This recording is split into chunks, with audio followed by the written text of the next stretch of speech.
mga kayamyam! Welcome back to my channel. At ito na nga mga kayamyam, may bago tayong update guys sa ating bahay.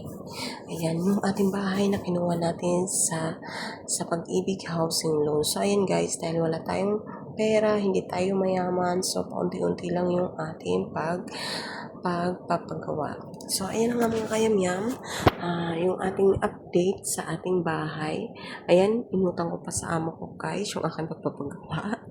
Pero bandang huli mga kayamyam, naisipan ko na sana pala hindi ko muna ipinagpagawa. Kumuha na muna ako ng building permit, then dapat hindi ko na muna siya pinagawa, dapat sa susunod na lang. Pero okay na rin naman dahil safe naman yung aking mga anak, dahil nga laging umuulan sa ating mga kayamyam at ito. So hindi sila mahirapan sa pagluluto doon sa kusina dahil syempre islab na yung ating kusina. So ayun na nga mga kayamyam, yung pagpagawa natin. Ito yung unang araw guys, nagbutas muna sila, naghukay sila ng paglalagyan nila ng poste na dalawa. So dalawa nga magkabilaan yung binutas para sa poste, at habang yung isa is nagmo-mold yung parang paring ng ang tawag diyan guys, bakal. Yung isa naman is nagpuputol ng bakal, nagagawin paring ng ng kasama niya. Magkapatid lang yung gumagawa mga kayamyam. Dinala ng nanay ko. So ayan, arawan sila mga kayamyam, at kung tatanungin, mas better na napakyaw yung ating kukunin sa susunod para mas mabilis yung trabaho.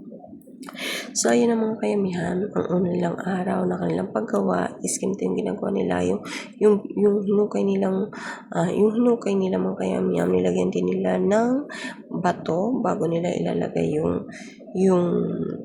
bago nila inilagay yung bakal sa ilalim. Ayan. So, ito na nga guys, ito yung pangalawang araw. Ito yung pangalawang araw guys. Nakabuo na sila ng poste, at ito inilalagay nila, ipinipwesto na nila para ngayong araw rin yata na to mabubuhusan na, pero mabubuhusan na siya. Then habang ginagawa nila to, ito na nga, ako is nagmo-monitor naman sa kanila. Pero minsan, hindi ko sila tinitingnan, pinabayaan ko sila kasi nga may tiwala ako doon sa mga manggagawa. Kaso nga mga kayamyam, nung natapos na yung paggawa nila, nagulat ako dahil sobrang taas guys ng slab ko. Ang sabi ko lang, dapat wag lalampas dito, dyan sa bubong ng aking kadikit na bahay. Dapat hindi lalabas, pero lumampas yung guys. Kasi mali yung kanilang poste, masyadong mataas yung pagkakabuhos ng poste. Pero dahil nga that time is may tiwala ako sa kanila, kaya hindi ko pinapakanan. Pero nasabi ko rin na mukhang mataas yung pagkagawa nila. Yun nga lang, hindi talaga sila nakinig guys. Yan, wala tayong magagawa. Pero syempre tayo bilang owner, nandoon na parang nakaka-disappointed. Disappointed talaga ako dyan, promise guys. So ito na mga kayamyam, yung kanilang hapon na to guys, yung ginagawa nila, yung ginagawa nila ito hapon na yan. Pangalawang poste, ginagawa na nila. Ito yung pangalawang araw na.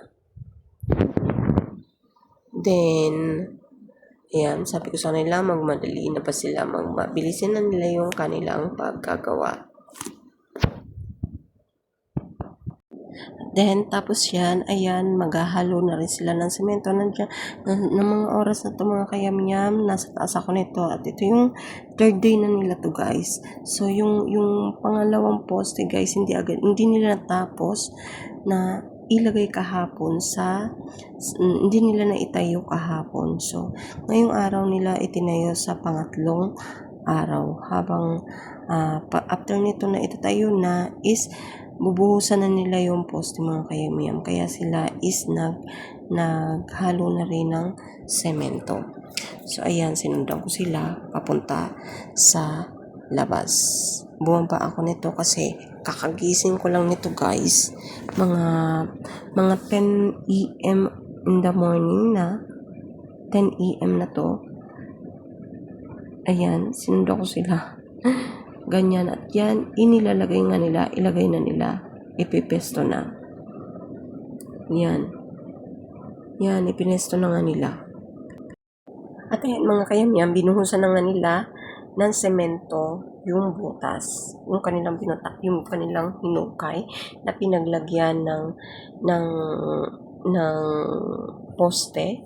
Kasi pundasyon yung mga kayamyam. Tapos ito nga, sabi ko nga dito kay Jomar is gusto ko mataas yung sa may cabinet, kaya kailangan ko siyang lagyan siya ng design na mataas yung dulo. Kasi dyan ko, dito nga pang kayamyam, ang piesto ng aking ref, ng cabinet ko, at ng aking cabinet, ng aking ref, at ng aking washing machine na automatic. Ito yung pwesto niya guys. Kaya pinataasan ko siya. Pinataasan ko siya. Ganyan.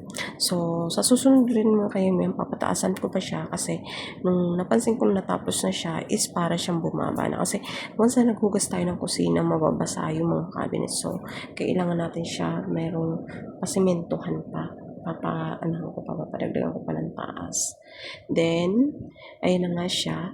Inano na yung kanyang PVC ba ang tawag dito guys? Yung anuhan ng tubig. Ito yung naghukay na kasi yung aking piesto ng aking lababo. Yan. Para yung daanan ng tubig. Ayan. At saka yung kanyang gripo rin guys. Nilagay na nila. Ganyan na yung kanyang itsura mga kayamyam. Hindi ko na na-videohan yung kanilang pagbubuhos. Yan, ganyan siya guys. Ganyan na siya. Pero mababa pa rin yung gawa nila. So, kailangan ko siyang pataasan pa ng konti. Pataasan ko pa siya ng mga 1 inch. Isang dangkal pa. Then ito, gumawa na rin sila mga kayamyam gumawa na sila kahapon. Kasi pang 4th day na nila nito mga kayamyam. Ang 4 na araw na to nila. Naggawa na sila mga kayamyam ng panghulma ba tawag dyan?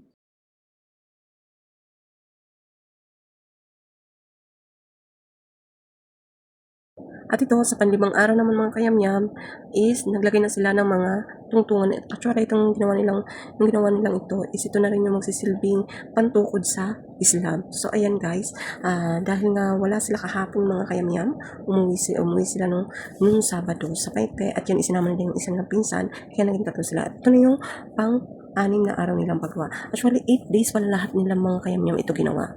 Ayan, yung paglalagay nila sa taas, ito na yung sa Islam na ito mga kayamyam. Ito na yung pang 7 days nila ito mga kayamyam. At ito na nga guys, talagang pinursin ko sila na gawin na to guys. Kasi ito na yung last day na kanilang paggagawa. Kasi kinabukasan na ako nito mga kayamyam babalik ng Singapore. So ito, madalian na at ito na guys, pagkatapos silang gawin, talagang naglinis na at yung washing machine talaga inayos ko mga kayamyam para sa mga anak ko. Kasi nga, walang ibang gagawin niyan kundi ako lang guys. At ito na nga yung kanyang outcome mga kayamyam. Thank you guys. Bye. See you in my next vlog.